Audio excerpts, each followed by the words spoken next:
What's up, everybody? Welcome to another episode of Breaking the Molds. I'm Mike Bellardi, your host today. And today, we're here with the River City Extension. Guys, would you like to introduce yourselves? Sure. I'm Joe. Nick. Dan. What instrument do each of you guys play? I do trumpet, mellophone, and backups for the most part. I sing and play guitar and piano. I sing backups and play djembe, low tom, and some guitar. What was the second one? It's a djembe. Really? It's an African drum, yeah. That's pretty neat. I've actually have not heard of that one, but very multi-talented, as I could see. Now, you guys are 3 of the original 5 members. Is that correct? Yeah, I'd say that. Bit of a story, I guess, behind that. Yeah. Not really. Joe was more of the original member, and Dan and I kind of migrated into the band, I guess, maybe 9 months ago. Yeah, something like that. Yeah. Mm-hmm. Sounds good. Well, now you guys drove all the way from New Jersey here just to spend some time with us, get to know what's going on. So what's been going on the last couple of weeks, months with the band? A lot. Yeah. A lot's been going on. It's we just did our first record. We just finished doing that, and just sort of getting the word out on that, playing as many shows as we can, networking with people, local bands, promoters, and trying to do that. Sounds good. So you Trying guys to are get keeping the busy. word out there, yeah. Oh, definitely. We've been traveling all over the place. So we've been up in Burlington, down in Delaware, and all over. So keeping it up in the Northeast for the last couple of weeks, you'd Yep, for say. the most part. Yeah. Mhm. Well, I mean, you guys mentioned your new album called Nautical Sabbatical. Can you give us a little bit of a intro for the people that don't know out there what to expect from this album? What's in it? I did an interview, a blog interview once, and I don't know if you guys read it, but I think it was probably the best way to describe the album to someone who hasn't heard it is as if they were you know Honey Bunches of Oats. I do know Honey Bunches of Oats. Did you know they make just the bunches now? You can get it without the flakes. I heard about that. Yeah, it's just the bunches. It's a real Really? crazy commercial. They're holding the bowls in front of a big fan. It's true. Anyway, someone who hasn't heard the album should expect to feel like they're chewing the clusters in Honey Bunches of Oats without milk. It should be a little rough. It should be a little sweet. It should make their gums bleed. But it should be a good swallow. That's I would probably say I'm breaking the mold. That would be a breakthrough. That is a breakthrough on any description I've ever heard of an album. But I'd say that's great, without a doubt. I love it. Cool. Well, with the album out, you guys, a 5-piece band. However, we've seen how many, almost up to 9 members on stage with you guys. Correct? Yeah. Who do you guys overall find inspiration in when you're writing, when you're composing your music? I think we all draw from really different things. Yeah. Normally, it's interesting because I'll sit down and I'll write the song, and I'll hear it a certain way in my head, but we get together, and because they listen to different stuff and come from different musical backgrounds, they'll bring in something that I wasn't expecting or didn't hear, and so it's really brought the album like somewhere I didn't expect, but in a really good way, I think. That's awesome.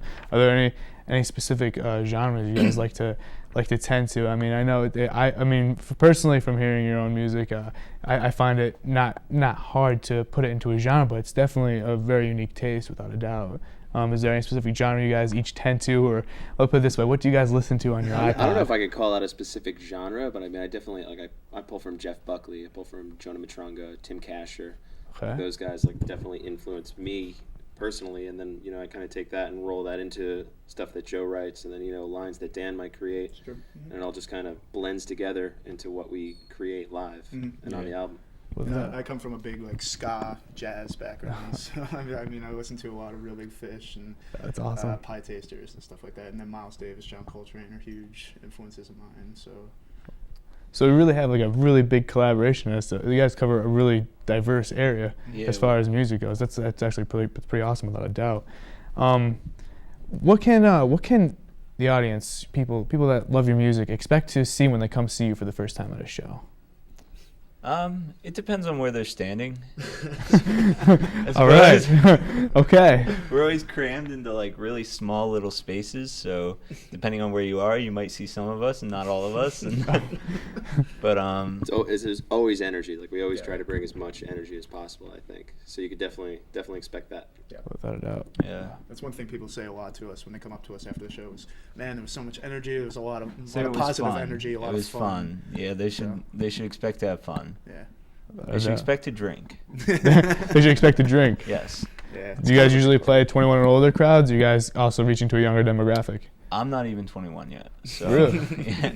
All right. Yeah, we do both. You do both? Yeah. Well, that's pretty cool. What do you guys believe makes you stand out as far as album goes when you're on stage? What when you're looking into another band or looking at yourselves on stage, what do you see that stands out with your music that's going to grasp that person's attention? For me, it's just the instrumentation that we bring. You know, I don't think there's a good handful of bands, but maybe not too many that come out with a cello, a trumpet, acoustic, lots of percussion. Different types of instruments. We kind of steer clear of the 2-guitar, bass, and drums arrangement. I think that gives us a bit of a different flavor. I think it's the background of everybody too, like the fact that like what you listen to and then what he listens to and then me like sitting at home listening to John Denver and like Mike going home and listening to the Roots and the Mars Volta and Jen doing her thing. Jen listens to like a lot of Cloud Colt, Cloud Colt, Cursive. Mm-hmm. All right. So. Let it out. How about you, Dan? Man, I think you guys covered the big stuff. Yeah, I mean, our instrumentation, our general outlook is, we're basically out there to make a lot of, make some music, have a lot of fun, and have a pretty big party while we're on stage. So we just want everybody to have a really good time, and we're not taking ourselves overly seriously. So. It sounds good. Well, guys, thank you for asking a couple questions. We're going to take a small break. When we come back, we have some more questions for the River City Extension, and we may even have a small performance. Make sure you stay tuned to Breaking the Mold.